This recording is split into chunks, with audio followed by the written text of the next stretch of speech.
Please Suchendra sir voice ಒಂದ್ ಮಾಡಿ. ನಿಗದಿತ ಸಮಯಕ್ಕಿಂತ ತಡವಾಗಿ ವಿದ್ಯಾಸಂಸ್ಥೆಗೆ ಪ್ರವೇಶ ಬಯಸ್ತಾ ಇದ್ರಿ. ಕಾಲೇಜ್ಗೆ ಇಲ್ಲ ಏನದು ಪ್ರಕಾಶವಾಗಿ ಮಾತಾಡಿ. ನೋಡಿ, ನೀವು ಕೇಳಿದ ಅಷ್ಟೂ ಹೊತ್ತಿಗೆಗಳನ್ನ ಕಪಾಟಲ್ಲಿಟ್ಟಿದ್ದೀನಿ. ಇದನ್ನ ಮುಟ್ಟಿದಾಗ ನಾನು ಅದನ್ನ ಮುಟ್ಟೋದಿಲ್ಲ. ತಗೊಳ್ಳಿ ಕೊಡಿಸಿ ಅಂತ ಮೀನಾಸಮ್ಮು. ಆಮೇಲೆ ಅಚ್ಯುತ್ ಕುಮಾರ್ ಸರ್ ಕೇಳಿದಿರ ಯೂಶಲಿ. ಲೇ, ನಿಮ್ಮ ಅಮ್ಮನಿಗೆ ಅದ್ಯಾವುದ ಬುದ್ಧನಿಗೆ ಬೋಧಿ ಮರದ ಕೆಳಗಡೆ ಜ್ಞಾನೋದಯ ಆದಂಗೆ ಇವನಿಗೆ ಮನೆಯಲ್ಲಾಗಿದೆ ಕಣ. ಲೇ, ನಿಮ್ಮ ಅಮ್ಮ ಹೇಳ್ತಿದ್ಲು, ಚಿಕ್ಕ ವಯಸ್ಸಲ್ಲಿ ನೀನ್ ತುಂಬಾ ಪ್ರಶಸ್ತಿ ತಗೊಂಬತ್ತಿದಂತೆ ಡ್ಯಾನ್ಸ್ ಮಾಡಲಿ ಮಾಡ, ನಿಮ್ಮ ಅಪ್ಪನಿಗೋಸ್ಕರ ಮಾಡಲಿ, ಒಂದೇ ಒಂದ್ಸಲ ಮಾಡೋ. ಶಿವಣ್ಣ ಕೇಳಿದ್ರಿ. ಯಾರು ಶಿವಣ್ಣ?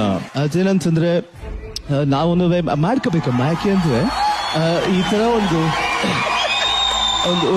ವೇದಿಕೆ ಮುಂದೆ ಅಪ್ಪಾಜಿ ಹೇಳ್ದಂಗೆ ಈ ತರ ನಟರುಗಳ ಮುಂದೆ ನಿಂತ್ಕೊಳ್ಳೋದು ಒಂದು ಭಾಗ್ಯ ಅಮ್ಮ. ಅದು ಲೈಕ್ ಗಾಳಿಪಟ ತೋರಿಸಿನ ಯಾವುದು ಮತ್ತೆ ಶುರು ಮಾಡಿದ್ರ ಗಾಳಿಪಟ ಸಿನಿಮಾನ.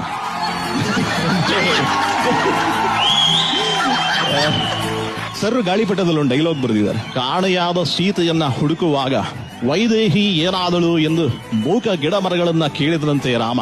ಹಾಗಾಯಿತು ಇದು. Yogi, can I hug you, please, Yogi?